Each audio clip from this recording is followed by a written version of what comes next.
2,500 రూపాయలు ప్రతి మహిళకి ఇస్తామన్నారు. రైతులకు 15,000 రూపాయల భరోసా ఇస్తామన్నారు. అదేవిధంగా మరి 4,000 పెన్షన్ ఇస్తామన్నారు. ఇంకెన్నో కపటపు వాగ్దానాలు చేసినారు. విద్యార్థులకు విద్యార్థి భరోసా అన్నారు.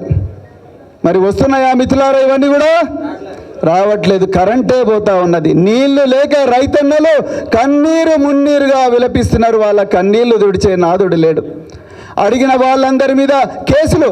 మొన్న ఒక తమ్ముడు బీఆర్ఎస్ పార్టీ యువ నాయకుడు క్రిషాంక్ మన్నే జూబ్లీ హిల్స్ సొసైటీలో కుంభకోణం జరిగింది. ఆ సొసైటీలో కోశాధికారిగా ముఖ్యమంత్రి గారి సోదరుడు ఉన్నాడనే ఒక్క ట్వీట్ చేసినందుకే దౌర్జన్యంగా ఆయన ఇంటికి పోయి ఆయన సెల్ ఫోన్ గుంజుకొని ఆయన మీద కేసు పెట్టి ఆయనను వేధిస్తున్నారంటే దౌర్జన్యం ఎంత ఘోరంగా ఉన్నదో మీరు ఒక్కసారి ఆలోచించండి ఈ కాంగ్రెస్ పాలనలో.